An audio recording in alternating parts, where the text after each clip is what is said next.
사도행전 2장 42절부터 47절까지 말씀 교독합니다. 42절 제가 먼저 읽습니다. 그들이 사도의 가르침을 받아 서로 교제하고 떡을 떼며 오로지 기도하기를 힘쓰니라.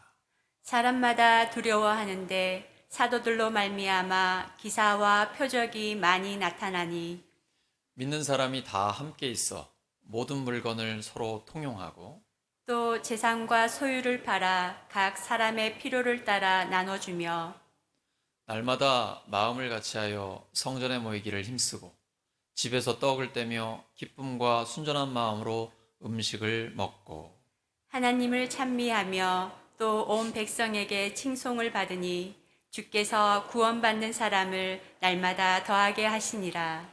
아멘. 아멘.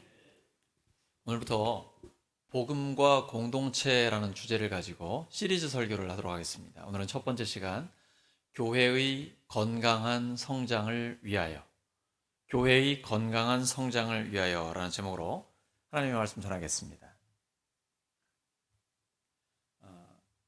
어제 저희 집에서 초원지기 부부 모임을 가졌습니다. 근데 이렇게 교회에서 예배 드릴 때 하고 집에서 같이 모일 때는 분위기가 완전히 다르더라고요.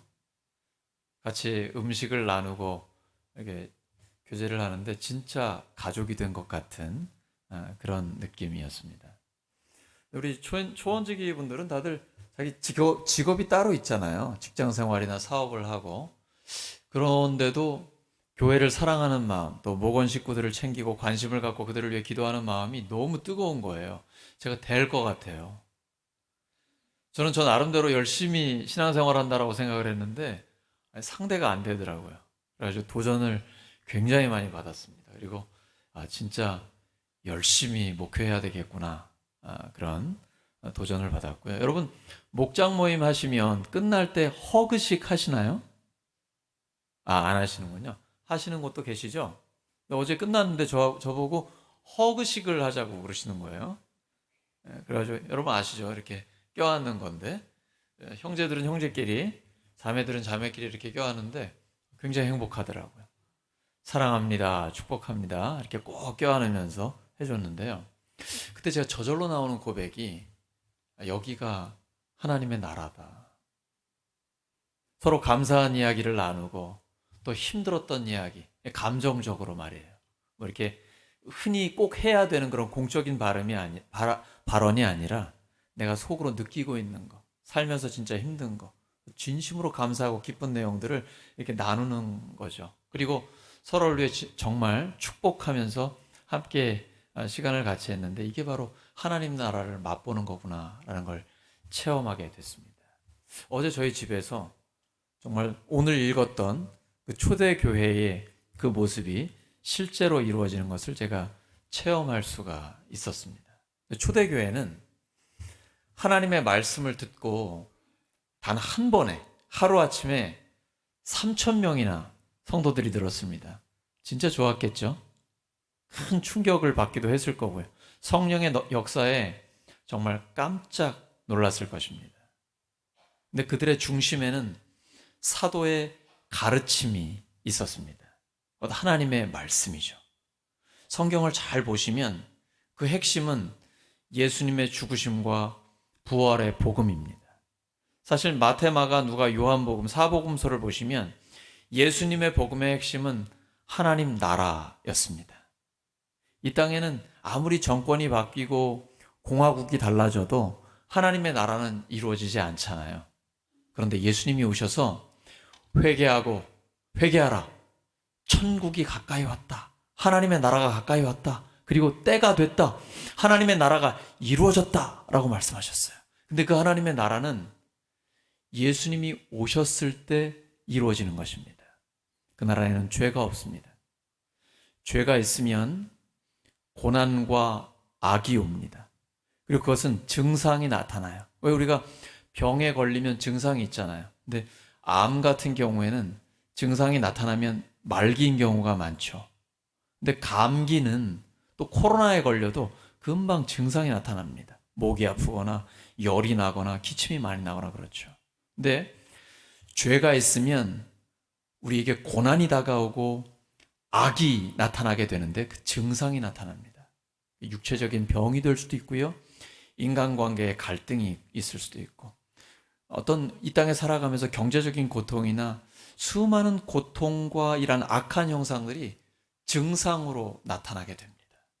그래서 사람들은 그러한 고통에서 해방되기를 원합니다.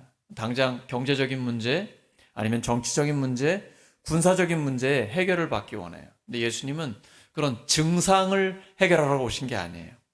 진짜 명의는 어떤 사람입니까? 그 병의 근본적인 문제를 해결하는 의사입니다. 예수님은 세계 최고의 의사입니다. 그래서 가장 근본적인 문제인 죄의 문제를 해결하러 오셨습니다. 로마서 3장 23절이죠. 모든 사람이 죄를 범하였음에 하나님의 영광에 이르지 못하더니, 모든 사람은 하나님 앞에 죄인입니다. 예수님이 그 죄의 문제를 해결하기 위해 이 땅에 오셨고, 그 죄의 문제를 해결함으로 우리의 모든 고난과 악으로부터 우리를 해방시켜 주셨습니다. 이것이 구원입니다. 이 땅에 사는 동안에는 우리가 여전히 육체를 입고 있고 이 땅에 살고 있기 때문에 그러한 악과 고난에 시달릴 때가 있습니다. 그 문제는 나의 죄일 수 있습니다. 아직 해결되지 않은 죄일 수 있고, 또는 나의 욕심일 수 있습니다. 육신의 정욕, 안목의 정욕, 이생의 자랑일 수 있습니다. 이러한 문제들을 다 해결할 때에 우리가 고난과 악으로부터 구원받을 수가 있습니다. 이 땅을 떠나면 하나님의 나라가 완전히 이루어집니다. 이 땅에 사는 동안에 그 하나님의 나라를 맛보면서 살아가는 것이죠. 초대교회는 그러한 하나님의 말씀이 중심이 되었고, 그리고 말씀을 중심으로 성도들이 서로 교제하면서 하나가 되었습니다. 교회가 한 마음 한 뜻으로 하나님을 찬양하고 백성들에게 칭송을 받으니까 날마다 구원받는 사람들을 더하여 주셨습니다. 그러한 사도행전의 역사가 우리 교회에 계속되기를 예수 그리스도의 이름으로 축원합니다. 근데 어제 초원지기들한테 제가 충격적인 고백을 들었습니다. 나는 목사다라고 하시는 거예요. 아니, 목사가 앞에 있는데 본인들이 목사라고 그러시는 거예요. 저는 저만 목사인 줄 알았더니 초원지기들이 다 자기가 목사라고 그러시는 거예요. 근데 그 말이 맞습니다. 예수님의 죽으심과 부활의 복음을 믿고 우리가 하나님의 자녀가 됐잖아요. 그러면 점점 더 예수님을 닮아가게 됩니다. 예수님은 요한복음 10장에 나는 선한 목자라고 말씀하셨습니다. 신학을 공부하고 목사 안수를 받은 사람만 목사가 아니라 예수님을 믿는 사람은 전부 다 예수님을 닮아가는 제자인데 곧 목자가 되는 것입니다. 그럼 누구의 목자일까요? 목원들의 목자이기도 하고요. 또는 결혼해서 자녀를 낳았으면 내 아이의 목자가 되기도 하고요. 직장에서 동료나 후배가 있다면 바로 그 사람들의 목자가 되기도 합니다. 내가 어떤 일을 할 때에는 학생들의 또는 학부모들의 목자이기도 하죠. 목자가 아닌 사람은 아무도 없습니다. 모든 사람이 한 사람이라도 이끌어가는 리더요, 예수님을 본받는 목자로 살아가는 것입니다. 바로 그 마음 가지고 우리가 이 땅에서 사명을 감당하면서 살게 되는 것이죠. 그러면 어떤 정신으로 예수님을 본받은 그 목자의 삶을 살 수 있을까요? 바로 그것이 복음과 공동체입니다. 이게 성경의 핵심입니다. 한번 따라하시죠. 복음과 공동체. 복음과 공동체. 복음으로 하나가 되는 것입니다. 교회가, 목장이, 가정이, 일터와 학교와 우리의 삶의 자리가 복음으로 하나가 되면 거기가 하나님의 나라가 되고 하나님의 뜻이 이루어지며 하나님의 통치가 임하는 자리가 됩니다. 그러면 가정과 교회와 일터와 학교와 우리의 삶의 자리가, 사회가 변화되게 됩니다. 지금 우리 사회는 가공할 만한 속도로 변화하고 있고 점점 더 복잡해지고 있습니다. 정말 따라잡기도 쉽지 않은 그런 시대입니다. 우리에게는 이 혼란스러운 세상을 꿰뚫어 볼 수 있는 안목과 미래의 방향을 찾는 것이 중요합니다. 이 시대는 우리에게 위협으로 보일 수도 있지만 다른 한편으로 보면 어떤 시대에도 찾아볼 수 없었던 놀라운 기회가 될 수도 있습니다. 우리 한국 교회는 2000년 교회사의 그 유래를 찾을 수 없는 놀라운 부흥, 경이로운 부흥을 경험했습니다. 우리 송진 목사님도 계시지만 한국 전쟁 이후에 한국 교회는 굉장한 부흥을 이루어냈습니다. 정치 경제적으로 혼란하고 가난한 시대에 교회에 오면 안식과 평안을 찾을 수 있었습니다.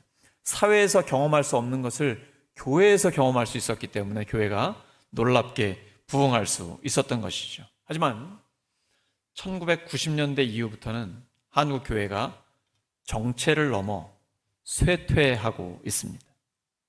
천주교와 불교는 통계를 보면 늘어나고 있는데 교회는 줄어들고 있습니다.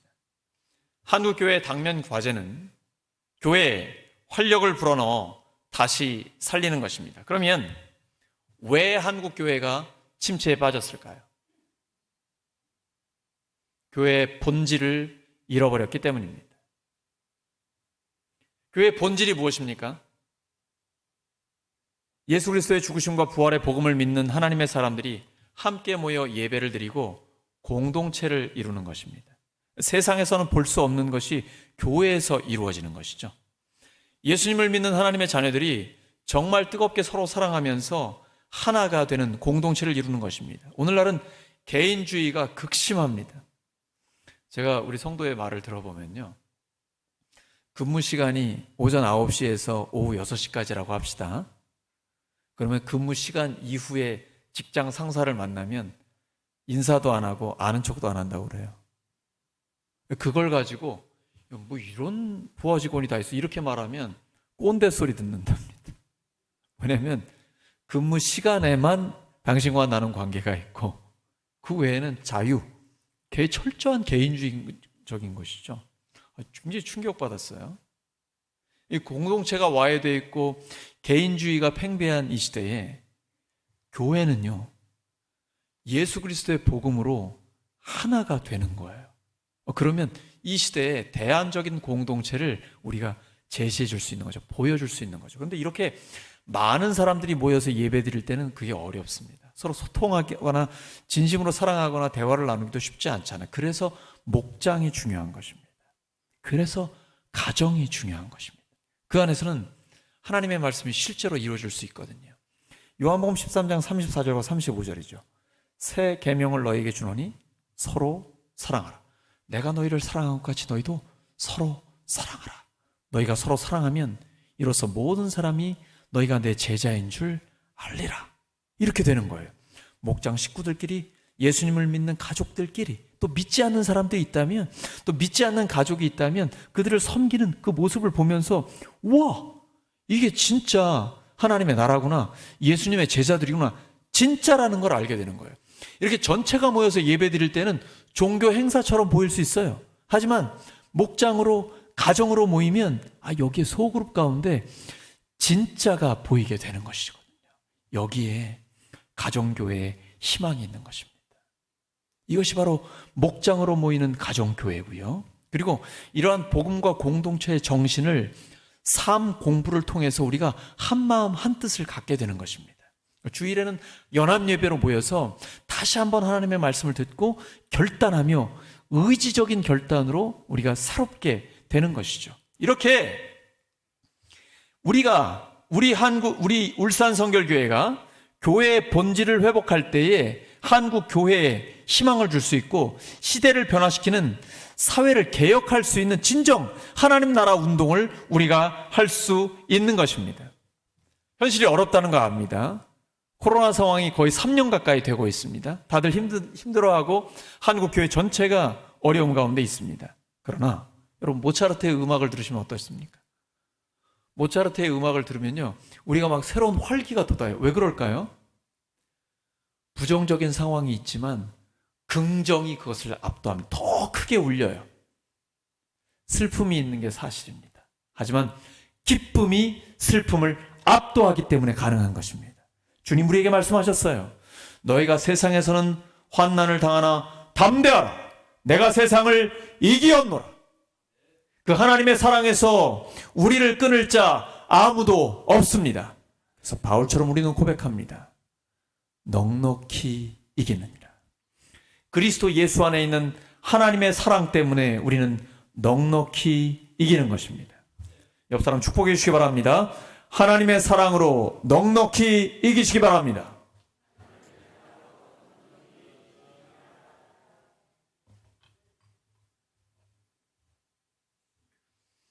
우리 울산성결교회가 개척한 지 몇 년 됐죠?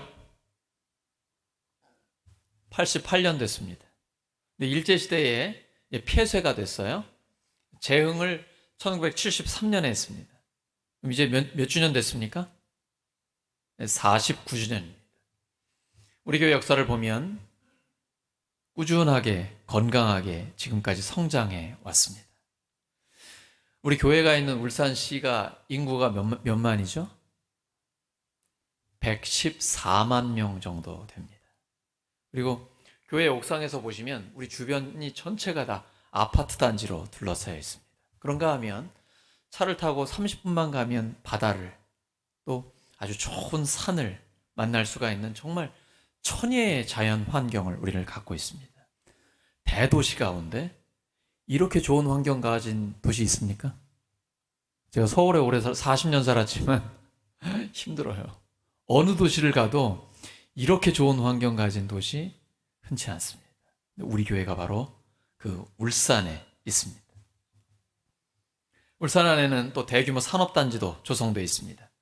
이런 대도시에서 우리 교회가 어떻게 하면 또 건강하게 성장해서 꾸준하게 계속해서 발전할 수 있을까요? 우리는 그 방안을 찾아야 합니다. 우리 교회의 이러한 노력은 우리 교회뿐 아니라 한국의 많은 교회로 하여금 침체 상황을 극복하고 건강하게 성장하게 하는데 도움이 될 수 있습니다. 이제는 우리가 우리 교회뿐 아니라 한국 교회를 전체를 봐야 하고 또 세계 선교의 현장을 함께 보면서 나아가야 합니다. 창조와 역사의 주님이시요 인간의 지혜를 초월하신 하나님께서 하나님의 말씀을 통해 21세기 교회의 활성화에 대한 해답을 우리에게 주실 것입니다. 이것을 위해 우리는 복음과 공동체에 대해서 성경적인 이해를 우리가 가져야 합니다. 또한 울산시의 상황을 분석할 것입니다. 우리 교회의 역사와 그동안의 교회의 활성화 방안을 평가할 것입니다. 더 나아가서 울산시의 현재 상황과 미래 계획을 고려하면서 울산 시민의 특성과 관심사에 맞는 지속 가능한 교회 활성화 방안을 모색하려고 합니다. 부활하신 예수님은 하늘과 땅의 모든 권세를 나에게 주셨다라고 말씀하셨습니다. 이거 구약에 보시면 창조주 하나님이 말씀하셨던 그 내용입니다.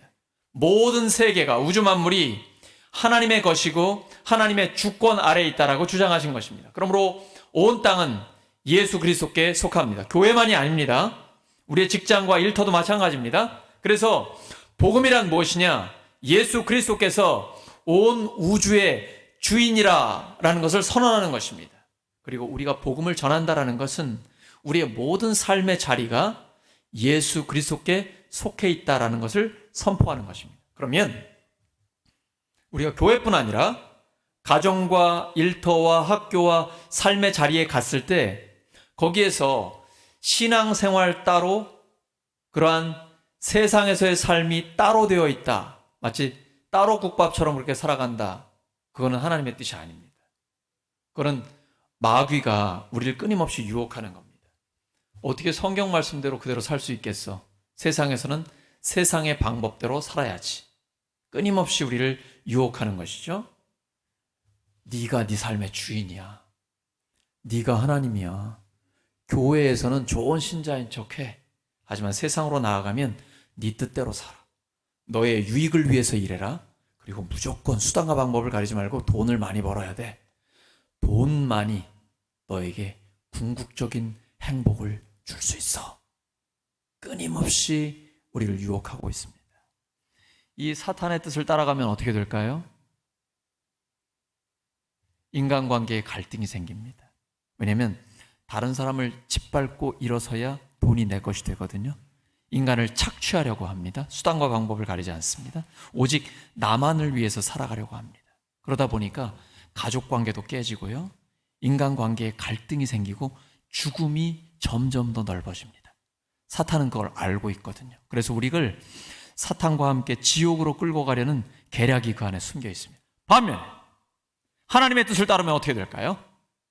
예수님의 십자가의 정신으로 살아가라는 것입니다. 십자가의 정신은 섬김과 희생의 정신입니다. 자기를 내어주는 것입니다. 육신의 정욕, 안목의 정욕, 이생의 자랑이 아니라 너희들에게는 하나님의 나라 영원한 생명이 있다. 지금부터 영원까지 그 생명을 누리라는 것입니다. 형제가 연합하여, 형제 자매가 연합하여 동거함이 어찌 그리 선하고 아름다운고. 그렇게 너를 나눠주고 섬기면서 화목하게 살아가는 것이 가장 큰 행복이야 라고 하나님 말씀하세요. 그래서 교회와 가정과 일터와 학교와 삶의 자리에서 하나님의 뜻대로 순종하면 하나님의 은혜와 사랑이 넘치게 됩니다. 모든 사람들이 치열하게 경쟁할 때, 그래서 교회는 경쟁을 안 합니다. 교회 안에서도 그렇고 교회 밖에서 교회끼리도 경쟁하지 않습니다. 오직 하나님이 기준입니다. 절대 기준을 가지고 우리가 삶을 전체를 들여 하나님 앞에 나아갑니다. 인간적인 경쟁의 문제가 아니에요. 우리의 경쟁 상대는 예수 그리스도입니다. 예수 그리스도의 장성한 분량이 충만한 데까지 자라가는 것, 그것이 우리의 목표입니다. 그러다 보니까 예수님처럼 우리의 허리띠를 동이고 세숫대 앞에 우리가 허리를 숙이게 되는 것입니다. 모든 사람들이 사람들끼리 머리 받고 치열하게 경쟁할 때 우리는 예수님을 본받아 허리를 숙여 세숫대야에 우리의 손을 들어 상대의 더러운 발을 씻어줄 때, 그때의 모든 분위기가 확 달라지게 됩니다. 여러분, 가정에서 목장에서 그러한 삶을 경험하시기 바랍니다. 누가 먼저 하기를 바라지 마시고, 목자 목녀가 먼저 섬기기를 바라지 마시고, 내가 먼저 예수님을 본받는 그 마음을 가지고 서로가 서로를 섬길 때에 목장이, 가정이, 그리고 교회가 바로 그것을 회복하게 되는 것입니다. 그러면 우리 교회를 통해 한국 교회가 희망을 얻게 되고 수많은 사람들이 하나님의 역사를 체험하게 됩니다. 예수님이 3년 동안 가장 집중했던 사역이 무엇입니까? 12명의 제자들의 그 목장이었습니다. 수만 명이 따라다녔습니다. 예수님 죽은 자를 살리셨습니다. 예수님의 말씀은 놀라운 하나님의 지혜였습니다. 근데 예수님이 가장 초점을 맞췄던 건 12명의 그 목장이었습니다. 그 12명이 전 세계를 변화시킨 것입니다. 우리는 그 예수님을 본받아 우리의 목장, 우리의 가정, 그 소그룹에 집중하여 예수님을 본받는 삶을 살아가는 것입니다. 그때 점점 더 변화되는 역사를 하나님께서 일으켜 주십니다. 로마서 6장 10절입니다. 시작. 그가 죽으심은 죄에 대하여 단번에 죽으심이요 그가 살아계심은 하나님께 대하여 살아계심이니. 다시 한번 시작. 그가 죽으심은 죄에 대하여 단번에 죽으심이요 그가 살아계심은 하나님께 대하여 살아계심이니. 교회와 가정과 목장과 우리의 삶의 자리가 복음으로 하나가 되는 것입니다. 그러면 복음이란 무엇입니까? 예수님이 지금 단번에 우리를 위해 죽어주셨습니다. 그러니까 단번에 영원한 제물이 되어주셨어요. 우리의 모든 죄, 가장 근본적인 문제인 죄를 예수님이 대신 지고 단번에 영원히 해결해 주셨습니다. 그래서 예수님을 믿는 사람은 하나님의 자녀로 영원한 생명을 누립니다. 아무 다른 조건이 필요 없습니다. 오직 하나, 성경에서 말씀하신 이 예수님의 죽으심과 부활의 복음, 우리를 위해 예수님이 죽으시고 부활하셨습니다. 이걸 마음으로 믿으면 그 사람 구원받는 것입니다. 하나님의 자녀로 살아가는 거예요. 영원한 생명이 주어지는 것입니다. 복음의 핵심은 이 생명에 있습니다. 생명을 위한 복음입니다. 또 하나가 있어요. 데살로니가전서 4장 1절입니다.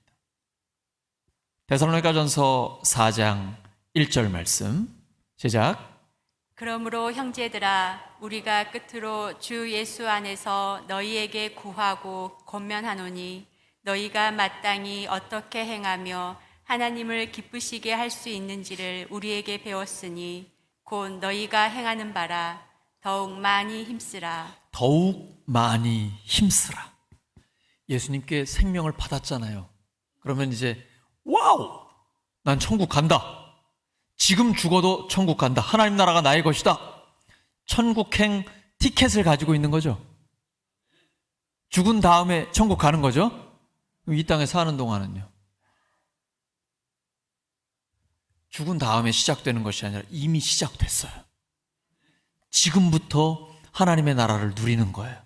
이 땅에 사는 동안은 예수님의 제자로 살아가는 것입니다.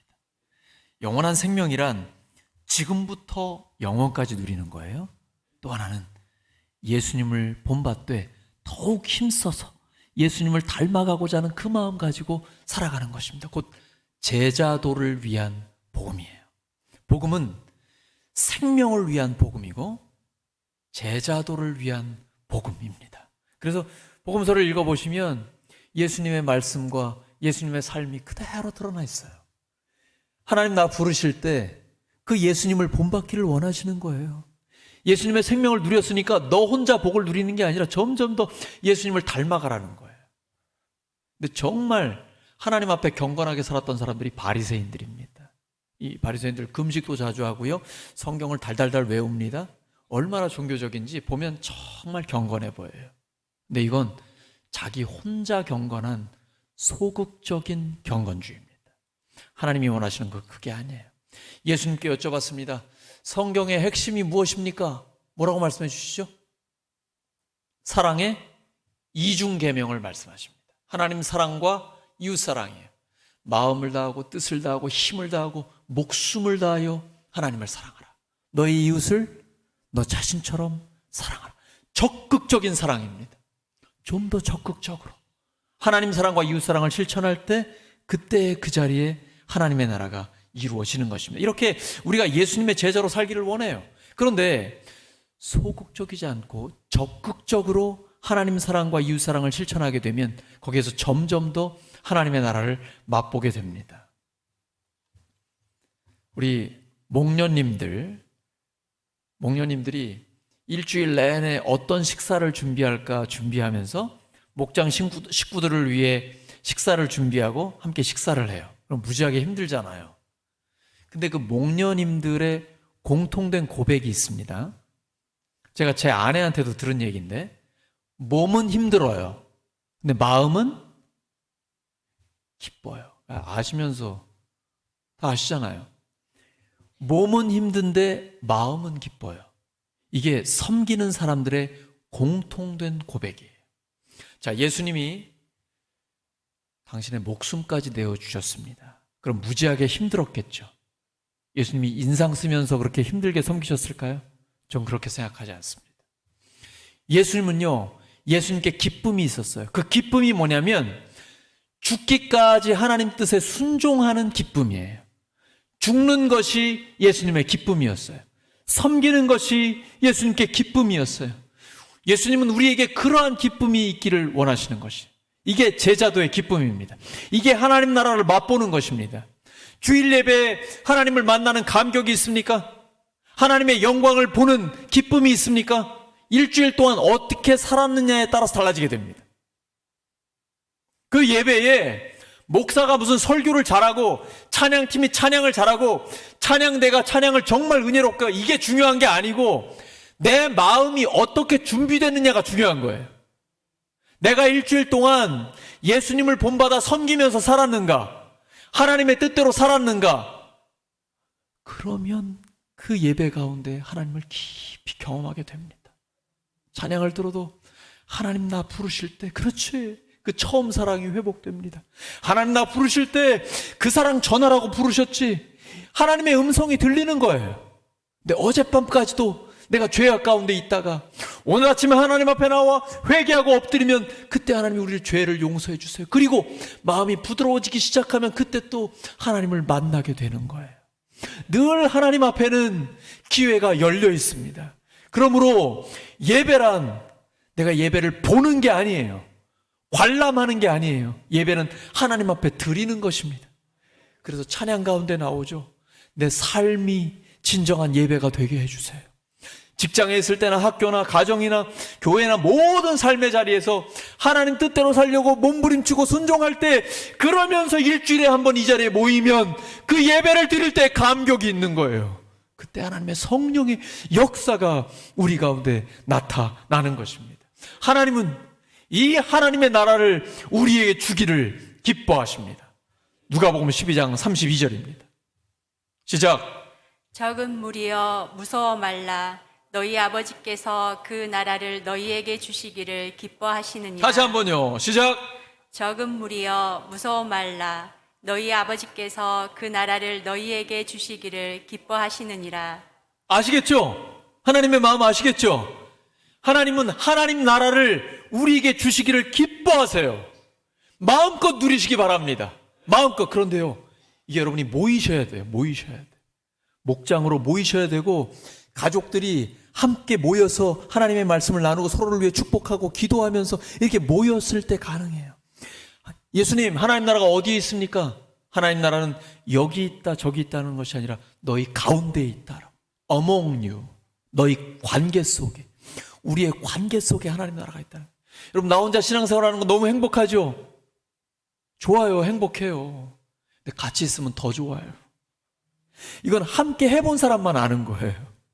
그 안에서 서로를 진심으로 축복하고 하나님을 경험하는 삶을 나누고, 내가 하나님을 위해 살고 싶은데 너무 힘들어. 내 욕심도 있고 상처도 있고 어려움이 있는데 하나님 말씀 주셨어요. 어제도 제가 태국의 그 김태영 선교사님하고 이제 카톡을 주고받으면서 말씀을 나눴는데, 그 어려울 때 하나님 말씀 주고 우리 통하는 게 있단 말이에요.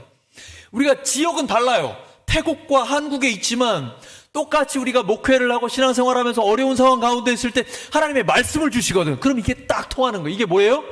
코이노니아. 성령의 교통하심. 이게 성도의 교제예요.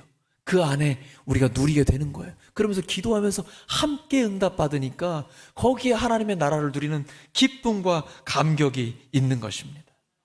자, 복음의 핵심을 보겠습니다. 고린도전서 15장 3절과 4절입니다. 시작.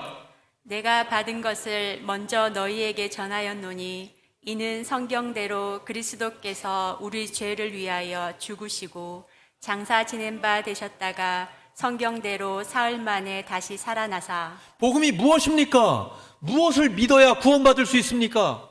성경에 기록된 이 내용입니다. 성경대로 예수 그리스도께서 우리 죄를 위하여 죽으시고 성경대로 묻히셨다가 성경대로 부활하셨습니다. 이게 믿어지는 거예요. 그럼 제가 믿어진다고 했습니다.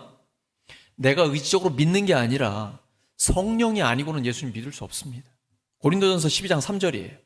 성령이 아니고는 예수님을 주님이라고 고백할 수 없어요. 그러니까 믿어지는 거예요.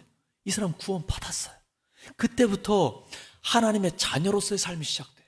그 전까지는 그냥 하나님의 지음받은 피조물에 불과했어요. 그런데 예수님을 믿으면 그때부터 하나님의 자녀가 되는 거예요. 자녀에게는 권세가 있습니다. 기도할 수 있는 권세가 있어요. 예수 그리스도의 이름으로 기도하면 하나님이 들어주십니다. 우리도 우리 자녀들이 우리에게 뭔가를 요구하면 자녀이기 때문에 들어주잖아요. 우리도 하나님의 자녀이기 때문에 하나님 앞에 기도하면 하나님이 응답하십니다. 기도 안 하면 이게 바보인 거예요. 우리에게 권세를 주셨단 말이에요. 이걸 누리지 못하면 너무 안타까운 거예요. 그게 하나님의 마음이에요. 왜 너에게 권세를 주었는데 누리지 않느냐는 거예요. 예수 그리스도의 이름을 우리에게 줬는데 왜 기도하지 않느냐는 거예요. 기도하면 하나님이 응답하십니다. 하나님께서 항상 기도하고 낙심하지 말라고 말씀하세요. 왜냐하면 항상 우리의 기도를 듣고 계시거든요. 그리고 그 기도에 하나님이 응답하십니다.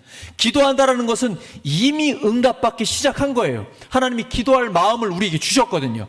무엇이든지 기도하십시오. 하나님 앞에 숨길 것 없습니다. 하나님은 그 기도에 응답하여 주십니다. 마태복음 5장 20절입니다. 시작. 내가 너희에게 이르노니 너희 의가 서기관과 바리새인보다 더 낫지 못하면 결코 천국에 들어가지 못하리라. 와, 예수님이 굉장히 충격적인 말씀을 하시면서 우리에게 충격 요법을 쓰시는 거예요. 너희들의 의가 서기관과 바리새인보다 더 낫지 못하면 결코 천국에 들어가지 못한다는 거예요. 천국 들어가기 굉장히 어렵겠는데요. 바리새인이요, 엄청난 종교인들입니다. 어떻게 그렇게 열심히 신앙생활해요? 그런 말씀이 아니에요. 나의 의 가지고는 천국에 들어갈 수 있는 사람은 아무도 없어요. 그런데 예수님의 의로 우리가 구원받고 우리 모두는 하나님의 자녀로서 영원한 생명을 누리는 거예요. 그런데 바리새인이나 서기관처럼 소극적으로 너만 깨끗하게 살려고 하지 말고 적극적으로 하나님 사랑과 이웃 사랑을 실제적으로 실천하며 살라라는 예수님의 충격적인 말씀입니다. 이 말씀대로 살아가라라는 것이죠. 성경에 보시면 예수님을 믿는다는 그리스도인이라는 단어는 3번밖에 안 나옵니다. 신약 성경에. 그런데 제자라는 말은 300번이 넘게 나와요. 더 강조가 되고 있는 것이죠. 제자란 무엇입니까? 스승의 가르침과 함께 스승의 삶을 본받는 것이죠. 그래서 우리가 예수님의 말씀과 예수님의 삶을 본받으며 살아가는 것, 이것이 예수님의 제자로서의 삶인 것입니다. 오늘 말씀 정리합니다. 교회와 가정이 복음으로 하나가 되면 점점 더 건강해지고 점점 더 활기가 넘치고 성장하게 됩니다. 예수님을 믿는 가정은, 교회는 점점 더 좋아지게 되어 있습니다. 하나님의 약속이기 때문입니다. 그 핵심은 복음입니다. 복음은 우리에게 생명을 주는 복음이고 예수님의 제자로서 점점 예수님을 닮아가는 제자도로서의 복음입니다. 생명과 제자도가 핵심입니다.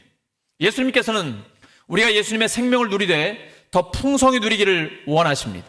또한 제자로서 예수님을 점점 더 닮아가기를 원하십니다.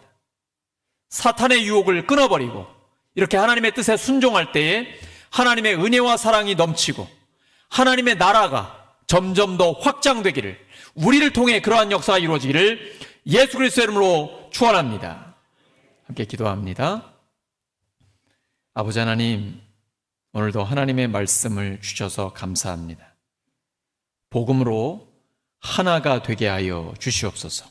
교회와 가정, 목장과 모든 삶의 자리가 복음으로 공동체가 되어서 하나님의 나라를 맛보고 또 하나님의 나라가 점점 더 확장되어 갈 수 있도록 하나님 도와주시옵소서. 예수 그리스도의 이름으로 기도드립니다.